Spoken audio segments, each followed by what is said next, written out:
Bonjour et bienvenue sur DigiSchool. Je m'appelle Camille, ensemble nous parlons d'art et de littérature et aujourd'hui nous abordons ensemble le portrait de la marquise de Casati par Man Ray.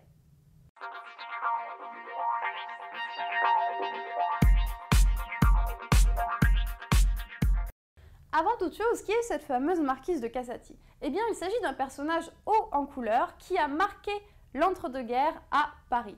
Par exemple, si on pense au Paris de l'entre-deux-guerres, on peut se rappeler de certaines figures de l'époque, très célèbres, qui étaient connues de Man Ray, qui évoluaient autour de Man Ray, comme par exemple la plus célèbre d'entre elles, Kiki de Montparnasse, ou encore le journaliste Mr. Seabrook, ce genre de personnage que Man Ray a su immortaliser.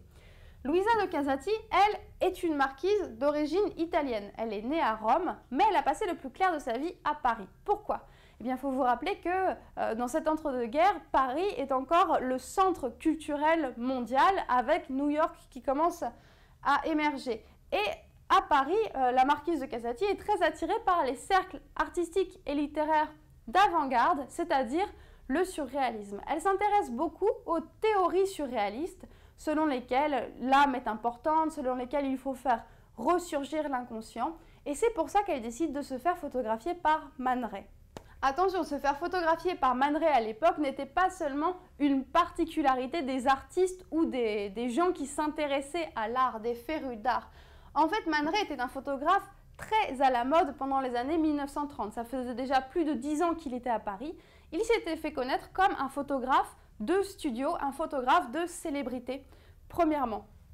Mais ce qui rendait Man Ray original, c'est que malgré cette activité classique de photographier des gens dans un studio, il aimait toujours faire de chaque petite photographie un moment artistique. Il aimait révolutionner la photographie, faire de l'art avec les photographies les plus anodines.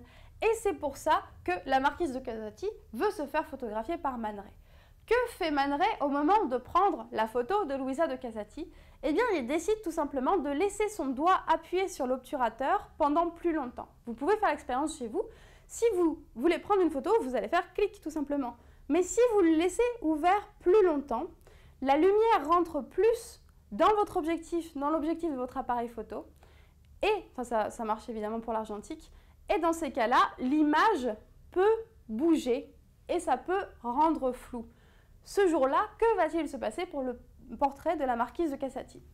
Eh bien, vous voyez, c'est un résultat assez étonnant parce que le visage est net, mais seuls les yeux se sont dédoublés. Le fait que l'obturateur ait été ouvert pendant plus longtemps a laissé la place à diverses images d'yeux. Et finalement, cette photographie, même si elle est un petit peu le fruit du hasard, elle est considérée comme une véritable réussite artistique. Pourquoi?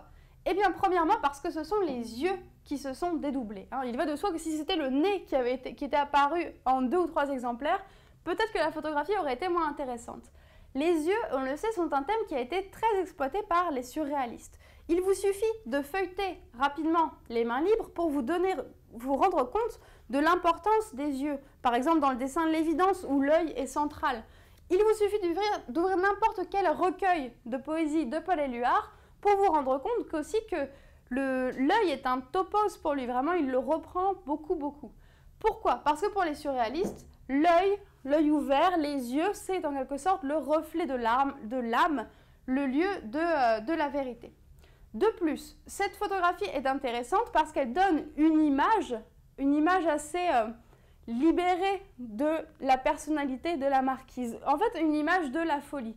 Cette photographie de la marquise de Casati, elle pourrait très bien être l'illustration de Macbeth de Shakespeare.